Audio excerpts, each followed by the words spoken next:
Welcome to our channel. ఎవరైతే RRB JEE exam రాశారో వాళ్ళకి రిజల్ట్స్ అయితే వచ్చేసాయి.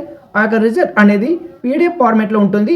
మీరు మీ యొక్క రిజిస్ట్రేషన్ నెంబర్ ఎంటర్ చేసి చెక్ చేసుకోవాలి మీరు నెక్స్ట్ స్టేజ్కి ఎలిజిబుల్ అవుతారో లేదో అని. పీడిఎఫ్ అనేది మీరు ఏ రైల్వే జోన్కి అప్లై చేస్తారో ఆ యొక్క రైల్వే జోన్కి సంబంధించిన వెబ్సైట్ అయితే ఓపెన్ చేయండి. ఫర్ సపోజ్ ఎవరైతే సికింద్రాబాద్కి అప్లై చేస్తారో వాళ్ళు సికింద్రాబాద్ వెబ్సైట్ అయితే ఓపెన్ చేయండి. లేటెస్ట్ అప్డేట్లో 05/2025 జేఈ డిఎంఎస్ అండ్ సిఎంఏ అని కనిపిస్తుంది. కింద మీకు ఎల్లో కలర్లో క్లిక్ హియర్ అనే ఒక లింక్ అయితే కనిపిస్తుంది. ఆ యొక్క లింక్ మీద క్లిక్ చేస్తే మీకు పీడిఎఫ్ అనేది డౌన్లోడ్ అవుతుంది. పీడిఎఫ్ డౌన్లోడ్ అయిన తర్వాత ఈ విధంగా అయితే ఓపెన్ చేయండి.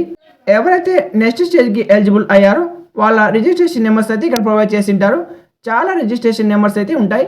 మీరు మీ యొక్క రిజిస్ట్రేషన్ నెంబర్ అయితే చెక్ చేసుకోలేరు కాబట్టి చాలా సింపుల్ పద్ధతి అయితే ఉంటుంది.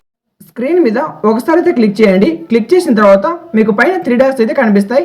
3 డాట్స్ కనిపించిన తర్వాత ఫైన్ అనే సింబల్ కనిపిస్తుంది. దాని మీద క్లిక్ చేసి ఇక్కడ మీరు ఏం చేయాలంటే మీ యొక్క నెంబర్స్ అయితే సెలెక్ట్ చేసుకోండి. నెంబర్స్ ఆప్షన్ సెలెక్ట్ చేసుకున్న తర్వాత మీ యొక్క రిజిస్ట్రేషన్ నెంబర్ అయితే ఎంటర్ చేయాలి.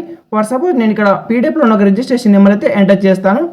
ఆ యొక్క రిజిస్ట్రేషన్ నెంబర్ ఎంటర్ చేసిన తర్వాత ఏమవుతుందంటే అక్కడ అది చూపిస్తుంది బ్లూ కలర్లో. మీరు మీ యొక్క రిజిస్ట్రేషన్ నెంబర్ ఎంటర్ చేసిన తర్వాత మీకు బ్లూ కలర్ సింబల్ చూపిస్తే మీరు నెక్స్ట్ స్టేజ్కి సెలెక్ట్ అయినట్టు. ఈ విధంగా ఒకవేళ మీకు బ్లూ కలర్ సింబల్ చూపించకపోతే మీరు నెక్స్ట్ స్టేజ్కి సెలెక్ట్ కానట్టు. ఆ యొక్క పీడిఎఫ్లోనే మీకు లాస్ట్లో ఏమవుతుందంటే కట్ ఆఫ్స్ అయితే ఇచ్చింటాడు. మీరు పీడిఎఫ్ ఓపెన్ చేసి లాస్ట్ కిందకి రండి. అక్కడ మీకు కట్ ఆఫ్స్ అయితే కనిపిస్తాయి. ఇప్పుడు ఇవాళకి చూసినట్టయితే 68 నుంచి 74 దాకా అయితే తీసుకున్నారు. ఆ తర్వాత ఎస్సీకి చూసినట్టయితే 63 నుంచి 66 దాకా అయితే తీసుకున్నారు. ఎస్టీకి చూసినట్టయితే 56 నుంచి 65 దాకా తీసుకున్నారు. ఓబీసీ వాళ్ళకి మినిమం 67 నుంచి 72 దాకా అయితే తీసుకున్నారు. కొంతమందికి 76 కూడా తీసుకోవడం జరిగింది. ఈడబ్ల్యూఎస్ వాళ్ళకి ఇక్కడ మనం చూసినట్టయితే 56 నుంచి 67 దాకా అయితే తీసుకోవడం జరిగింది. ఇక ఈఎస్ఎం వాళ్ళకి 31 నుంచి 49 దాకా అయితే తీసుకున్నారు.